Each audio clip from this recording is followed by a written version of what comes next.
प्रभुं प्राणनाथं विभुं विश्वनाथं जगन्नाथनाथं सदानंद भजामि। भवद्भव्यभूतेश्वरं भूतनाथं शिवं शंकरं शंभु मे शानमीडे। ओम नमः शिवाय, ओम नमः शिवाय, ओम नमः शिवाय। श्रावण महात्म का 12वां अध्याय, जिसके अंदर ये बताया गया कि श्रावण मास के दौरान किस धर्म का पालन करना चाहिए। भगवान शंकर सनत कुमार जी से कहते हैं, हे ब्रह्मा के पुत्र, आप नम्र हैं, श्रद्धालु हैं, समस्त गुणों से युक्त हैं, आप अच्छे श्रोता हैं। आपने श्रावण मास के बारे में जो पूछा है तथा जो पूछने से रह गया है वो सब मैं विस्तार पूर्वक तुम्हें बताऊंगा। आपके पिता ब्रह्मा बहुत उद्दंड थे, इसलिए उन्हें अपना 5वां सिर गंवाना पड़ा था। वे मत्सरता को छोड़कर मेरी शरण में आए। मैं जो कुछ बताने जा रहा हूँ उसे एकाग्रचित होकर के सुनो। श्रावण मास में नियमों का पालन कर व्रत रख करके सायंकाल को भोजन करना चाहिए। पूरे श्रावण भगवान शिव का रुद्राभिषेक हो, अपनी प्रिय एक वस्तु का त्याग करें, पुष्प फल धान्य तुलसी की मंत्र युक्त पत्ती और बेल पत्रों से भगवान शिव की पूजा करें, कोटिलिंग पूजन करें, ब्राह्मणों को प्रेम पूर्वक भोजन कराएं, नियम का पालन करें, भगवान शिव को पंचामृत से अभिषेक करें। इस मास में किया जाने वाला कृत्य अनंत फल देने वाला है।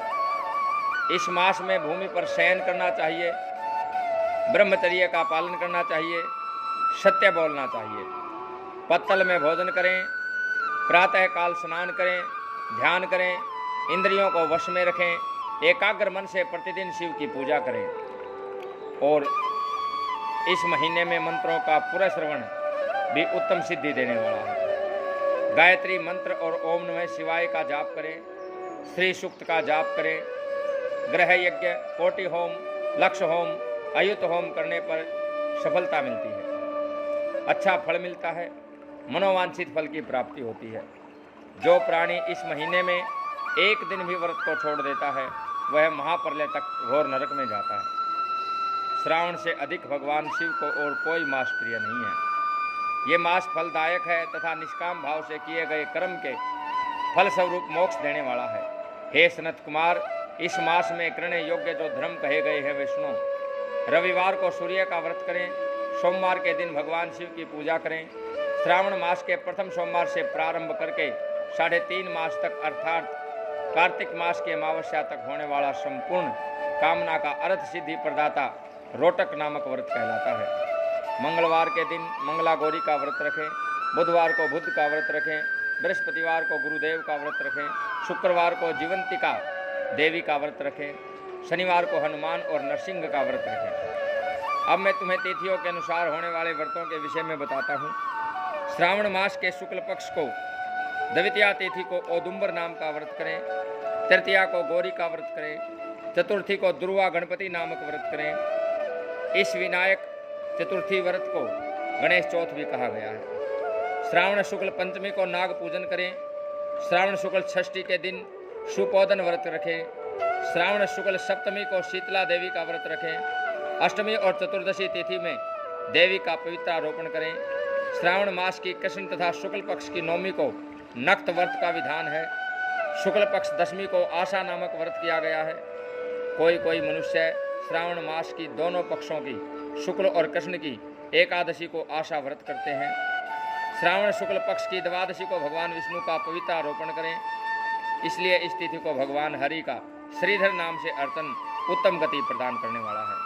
श्रावण शुक्ल पक्ष पूर्णिमा को उत्सर्जन, उपाकर्म, सभादीप, रक्षाबंधन, श्रावणी क्रम, सर्प बलि तथा हयग्रीव जयंती मनाई जाती है। हयग्रीव नामक भगवान विष्णु का अवतार माना गया है। उपरोक्त सातों व्रत श्रावण शुक्ल पूर्णिमा को मनाए जाते हैं। श्रावण कृष्ण चतुर्थी को संकट चतुर्थी, जिसे आम भाषा में सकट चौथ कहा गया है, तथा कृष्ण पक्ष पंचमी को मानव कल्पादि व्रत रखा जाता है। श्रावण कृष्ण अष्टमी को भगवान श्री विष्णु ने श्री कृष्ण नाम से 16 कलाओं से युक्त अवतार लिया था। उस दिन व्रत तथा महोत्सव मनाया जाता है। श्रावण मास की अमावस्या के पिठोरा व्रत का विधान है। इस दिन कुशोत्पाटन करें, वृषभों का पूजन करें। श्रावण शुक्ल पक्ष की प्रथमा से लेकर समस्त तिथियों के अलग अलग देवी देवता हैं। प्रतिपदा के अग्नि, द्वितीया के ब्रह्मा, तृतीया के गौरी, चतुर्थी तिथि के स्वामी गणेश, पंचमी तिथि के नाग, षष्ठी तिथि के स्कंद, सप्तमी तिथि के सूर्य, अष्टमी तिथि के भगवान शिव, नवमी तिथि की दुर्गा, दशमी तिथि के यम, एकादशी तिथि के विश्वदेव स्वामी हैं। द्वादशी तिथि के श्री हरि, त्रयोदशी तिथि के कामदेव, चतुर्दशी तिथि के शिव और पूर्णिमा के स्वामी चंद्रमा हैं। अमावस्या के स्वामी पितृ हैं। जिस देव की जो तिथि है उस तिथि को उस देवता की पूजा अर्चना करें। श्रावण मास में प्राय अगस्त नक्षत्र का उदय होता है।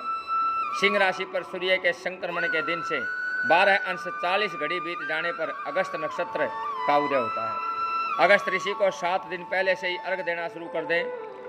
12 महीनों में सूर्य भगवान अलग अलग नाम से प्रज्वलित होते हैं। श्रावण मास में गर्भास्थ नाम से प्रज्वलित होते हैं, इसलिए श्रावण मास में भक्ति पूर्वक सूर्य देव का पूजन करना चाहिए। श्रावण मास में साग का त्याग करना चाहिए। भाद्रपद मास में दही का, आश्विन मास में दूध का, कार्तिक मास में दाल का त्याग करना चाहिए। यदि कोई भक्त यह संपूर्ण विधान करने में असमर्थ हो, उसे सभी मनोवांछित फलों की प्राप्ति होती है।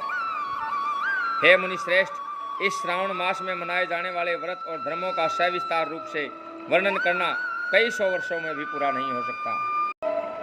भक्तजन भगवान शिव या श्री हरि के प्रीत्यर्थ संपूर्ण व्रत करें। मेरे और श्री हरि में कोई भेद नहीं है, ये भगवान शिव कहते हैं। मेरे भक्त श्री हरि को प्रिय हैं और श्री हरि के भक्त मुझे प्रिय हैं। जो प्राणी इसमें भेदभाव की कल्पना करते हैं वे नरकगामी होते हैं।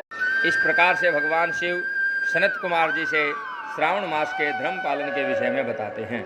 ओम नमः शिवाय, ओम नमः शिवाय।